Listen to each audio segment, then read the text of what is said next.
سلسلہ رمضان کا، اور ہم باتیں کر رہے ہیں دعا سے ہوتے ہوئے ہم آئے، پھر توبہ استغفار کی طرف گئے، اب ہم دعاؤں کی طرف ابتدا کرتے ہیں۔ زبیر بھائی، سورہ فاتحہ سب سے پہلی دعا بھی ہے، اور اس میں شاید توبہ کے بھی کچھ اس کے اندر عنصر موجود ہیں۔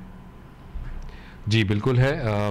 سورہ فاتحہ جو ہے اس کے بارے میں ذرا ہمیں پہلے تھوڑا سا سمجھ لینا چاہیے۔ پہلی بات تو یہ کہ سورہ فاتحہ قرآن مجید میں سب سے پہلی سورہ ہے مصحف کی ترتیب کے اعتبار سے۔ ترتیب نزولی کے اعتبار سے تو اس کا مقام کہیں اور ہے، لیکن مصحف میں سب سے پہلے رکھی ہوئی ہے۔ چونکہ مصحف میں سب سے پہلے رکھی ہوئی ہے، اس لیے اس کی پوزیشن، اس سورہ فاتحہ کی پوزیشن بالکل ایسی ہے جیسے کہ کسی بھی کتاب کا پریفیس ہوتا ہے، ٹھیک ہے، بالکل دیباچہ یا پریفیس کی طرح ہے۔ اور ہم جانتے ہیں کہ جو دیباچہ ہوتا ہے کسی بھی بک کا یا پریفیس جو ہوتا ہے، اس میں کتاب کا نچوڑ لکھا ہوا ہوتا ہے کہ یہ کتاب مصنف نے کیوں لکھی ہے، اس کا کیا مقاصد ہیں۔ تو جب ہم سورہ فاتحہ کو پڑھتے ہیں اور اس کو پورا انالائز کرتے ہیں تو ہمیں پتہ چلتا ہے کہ واقعی سورہ بقرہ سے لے کر سورہ ناس تک اب جو کچھ بھی اس مصحف میں لکھا ہوا ہے اس کا پوری کی پوری ریفلیکشن جو ہے اس سورہ فاتحہ میں ہمیں مل جاتی ہے۔ سورہ فاتحہ کو جب ہم دیکھتے ہیں تو اس کے نبی صلی اللہ علیہ وسلم کے مطابق، ان کی روایت، ان کی حدیث کے مطابق اس کے 3 حصے ہیں سورہ فاتحہ کے۔ سورہ فاتحہ کے اندر جو آیات ہیں اس میں ایک حصہ، پہلا جو حصہ ہے 2 یا 3 آیات کا، وہ اللہ تعالیٰ فرماتا ہے کہ وہ حصہ میرے لیے ہے، وہ حصہ میرا ہے، وہ میرے لیے ہے۔ میں اس کو آگے ایکسپلین کروں گا۔ جو آخر والا حصہ ہے وہ میرے بندے کے لیے ہے، اور جو درمیان والا حصہ ہے اللہ تعالیٰ فرماتا ہے کہ یہ والا حصہ میرے اور میرے بندے کے درمیان آدھا آدھا تقسیم ہو گیا ہے۔ یہ میں نبی صلی اللہ علیہ وسلم کی حدیث کی روشنی میں مفہوم بیان کر رہا ہوں۔ ٹھیک ہے۔ اب بڑی انٹرسٹنگ بات، اب جب ہم سورہ فاتحہ کی ابتدا کرتے ہیں بسم اللہ الرحمن الرحیم، الحمدللہ رب العالمین،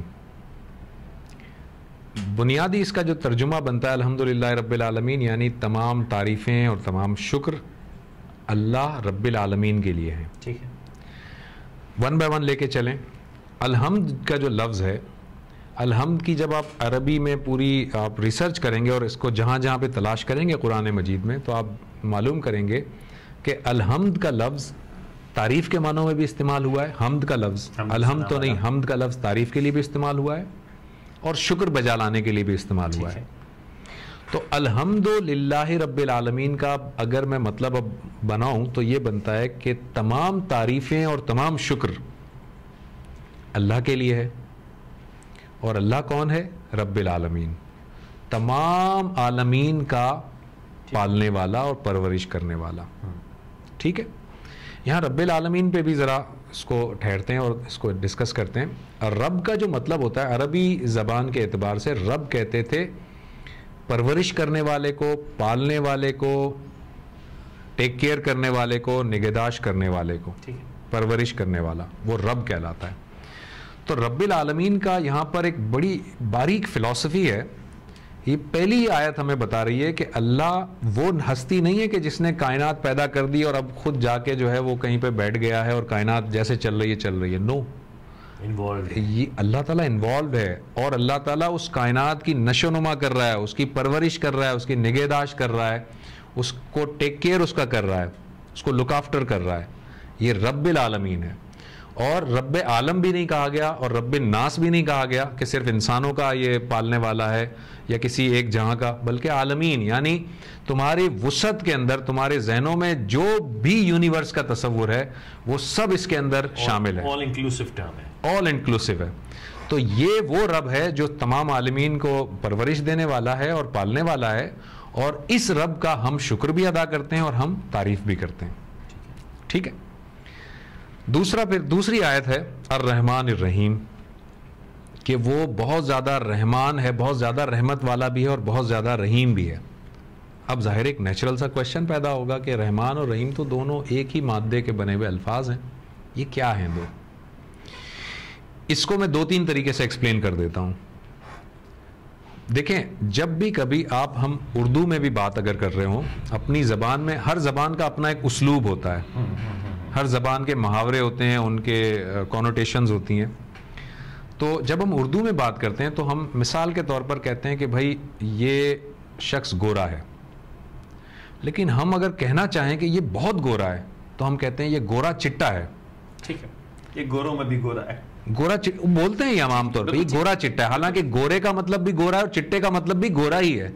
لیکن ہم دو الفاظ اس لیے استعمال کرتے ہیں کہ ہم زور دینا چاہتے ہیں کہ بہت گورا ہے. ٹھیک ہے. ایک شخص کالا ہے، ہم کہتے ہیں کالا کلوٹا ہے. ایک کالا ہے اور کلوٹا ہے. ٹھیک ہے.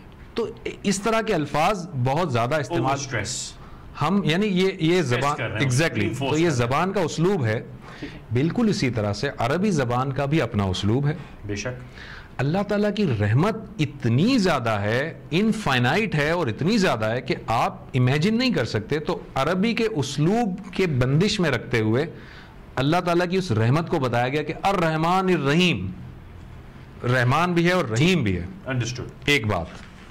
دوسری بات، جب ہم عربی کے قواعد کو دیکھتے ہیں تو عربی میں جو ہے وہ کچھ صیغے مبالغے کے صیغے ہوتے ہیں اور کچھ صیغے دوام کے صیغے ہوتے ہیں. وضاحت کیجیے ثقیل لفظ. مبالغے اور دوام کے صیغے یہ ہیں، یعنی کہ کچھ ایسے صیغے ہوتے ہیں جس میں کہ جوش پایا جاتا ہے. ٹھیک ہے. مثال کے طور پر میں کہتا ہوں کہ یار یہ شخص جو ہے نا یہ پڑھائی میں بہت جوشیلا ہے، اور فلاں شخص جو ہے نا پڑھائی میں مستقل مزاج ہے. دونوں میں فرق ہے. جوشیلا شخص جو ہے نا وہ ایک دن بیٹھے گا 10 گھنٹے پڑھ لے گا، اس کے بعد 1 مہینے تک کتاب نہیں اٹھائے گا، پھر ایک دم سے ببل اس کا اٹھے گا، پھر وہ کچھ پڑھے گا، پھر بیٹھ جائے گا. ایک مستقل مزاج ہوگا، وہ 15 منٹ پڑھے گا لیکن پڑھے گا ریگولرلی. ٹھیک ہے. تو جو مستقل مزاج ہے اس کو کہتے ہیں دوام، اور جو جوشیلا ہے اس کو کہتے ہیں مبالغہ. عربی زبان میں مبالغہ اور دوام کے الگ الگ صیغے ہیں. ٹھیک ہے. تو عربی کے جو مفسرین ہیں، قرآن کے جو مفسرین ہیں، وہ یہ کہتے ہیں کہ جو رحمان ہے نا وہ رحمت کے مبالغے کا صیغہ ہے، اور جو رحیم ہے نا وہ دوام کا صیغہ ہے. یعنی کہ اللہ تعالیٰ رحمت میں پرجوش بھی ہے، اور صرف پرجوش نہیں ہے بلکہ مستقل مزاجی بھی ہے. اللہ تعالیٰ کی رحمت کبھی ڈسکنٹینیو نہیں ہو سکتی، رحمت ہمیشہ رہے گی اور پرجوش بھی رہے گی. تو جوش کے ساتھ اور مستقل مزاجی کے ساتھ، اس لیے رحمان اور رحیم کا ذکر ہے. بہت خوب، بہت خوب. ٹھیک. ایک تیسری تفسیر، مطلب تیسرا ایک اوپینین ہے، چونکہ ہم جب ڈسکس کر رہے ہیں تو سارے اس کو ڈسکس کر لیں. مقصد ہی تیسرا اوپینین یہ ہے کہ رحمان جو ہے وہ اللہ تعالیٰ کی ایک اسپیسیفک رحمت کی صفت ہے جو اس کے اپنے بندوں کے لیے خاص ہے. ٹھیک ہے. اور رحیم والی جو صفت ہے وہ صفت ہے جو ان جنرل وہ سارے عالمین کو دے رہا ہے. ایک شخص ہے جو اللہ کا نیک بندہ ہے، اللہ تعالیٰ اس پر رحمانیت اس پہ اللہ تعالیٰ طاری کرتا ہے. اور ایک شخص ہے جو اللہ کو مانتا ہی نہیں ہے، لیکن اللہ تعالیٰ اسے بھی تو رزق دے رہا ہے، اسے بھی تو غذا دے رہا ہے، اسے بھی تو دنیا کی آسائشیں دے رہا ہے، ترقی دے رہا ہے، عزت دے رہا ہے. تو اللہ کی وہ جو رحم والی صفت ہے وہ رحیم والی صفت. بہت خوب، بہت خوب. تو ایک جنرلائز ہے اور ایک اسپیسیفک ہے. تو 3 وضاحتیں ہو گئیں رحمان اور رحیم کی. الحمدللہ رب العالمین الرحمن الرحیم. ٹھیک. مالک یوم الدین، اللہ تعالیٰ جو ہے وہ روز جزا کا مالک ہے. The day of the judgment اس کا مالک ہے. مالک کا لفظ یہاں پر کیا ہے؟ مالک کا لفظ عربی زبان میں خود مختاری کے لیے استعمال ہوتا تھا. ٹھیک ہے. اونرشپ، کہ بھائی میں اس چیز کا، میں اس پین کا مالک ہوں، یعنی میں اس کا اونر ہوں، میں اس کا خود مختار ہوں. اب ظاہر ہے کہ جب میں اس کا خود مختار ہوں تو میں چاہوں تو اسے استعمال کروں، چاہوں تو اسے کوڑے کے ڈبے میں پھینک دوں، کیونکہ میں اس کا مالک ہوں، میں خود مختار ہوں. مجھے کوئی آرگیو نہیں کر سکتا، اور نہ ہی میں اس کے معاملے میں کسی کو کوئی آنسریبل ہوں. مالک کا یہ مطلب ہے. تو اللہ تعالیٰ کے لیے ہم کہہ رہے ہیں کہ وہ ججمنٹ ڈے جو ہے، قیامت کا دن، اس کا مالک ہے، مالک کل ہے وہ. اس میں اس دن اسی کی بادشاہی ہوگی اور اسی کا اختیار ہوگا، اور اس کے اختیار میں ذرہ برابر بھی کسی کی کوئی شراکت داری نہیں ہے. کسی پیغمبر کی نہیں، کسی فرشتے کی نہیں، کسی کی نہیں. وہ آل ان آل. بلکہ میں یہاں پر تھوڑا سا وضاحت کر دوں کہ حضرت عیسیٰ علیہ السلام کے بارے میں سورہ مائدہ میں حضرت عیسیٰ علیہ السلام کے بارے میں کہا گیا کہ اللہ تعالیٰ قیامت کے دن ان سے مکالمہ کرے گا، ان سے ڈائلاگ کرے گا قیامت کے دن. حضرت عیسیٰ کو بلائے گا اللہ تعالیٰ، مفہوم بیان کر رہا ہوں میں، کہ اللہ تعالیٰ حضرت عیسیٰ علیہ السلام کو بلائے گا اور فرمائے گا کہ یا عیسیٰ، کیا آپ نے اپنے فالوورز کو کہا تھا کہ وہ آپ کی بندگی کریں، یعنی آپ کو گاڈ بنا لیں؟ تو حضرت عیسیٰ علیہ السلام کہیں گے کہ یا اللہ، میں ان کے درمیان جب تک تھا تو میں ان کے درمیان نگہبان تھا، لیکن جب تو نے مجھے اٹھا لیا تو پھر تو ہی ان کا نگہبان تھا، اور میں نہیں جانتا کہ تیرے دل میں کیا ہے، لیکن تو جانتا ہے کہ میرے دل میں کیا ہے، اور میں ایسی بات کیسے کر سکتا ہوں جس کا مجھے حق نہیں ہے. اور پھر حضرت عیسیٰ علیہ السلام کا بڑا پیارا جواب ہے. حضرت عیسیٰ علیہ السلام فرماتے ہیں کہ یا اللہ، اگر تو انہیں بخش دے، اپنی قوم کے بارے میں کہہ رہے ہیں حضرت عیسیٰ، کتنی درد مندی سے کہہ رہے ہیں کہ اللہ اگر تو انہیں بخش دے تو تو رحمان ہے اور تو عزیز ہے اور تو حکیم ہے، یعنی اگر تو انہیں بخش دے تو تیری بادشاہی ہے، اور اگر تو انہیں سزا دے تو یہ تیرے بندے ہیں. یعنی کہ میں بہت لاچار ہوں، میرا کوئی اختیار نہیں. نبی یہ کہہ رہا ہے کہ میرا اختیار نہیں ہے، لیکن نبی ریکویسٹ کیسے کر رہا ہے کہ اگر تو انہیں بخش دے تو تو رحمان ہے، لیکن اگر تو انہیں سزا دے تو یہ تیرے بندے ہیں، میری منشا ہے. تو یہ مالک یوم الدین کا کانسیپٹ ہے کہ وہ ججمنٹ ڈے کا اکیلا مالک ہے.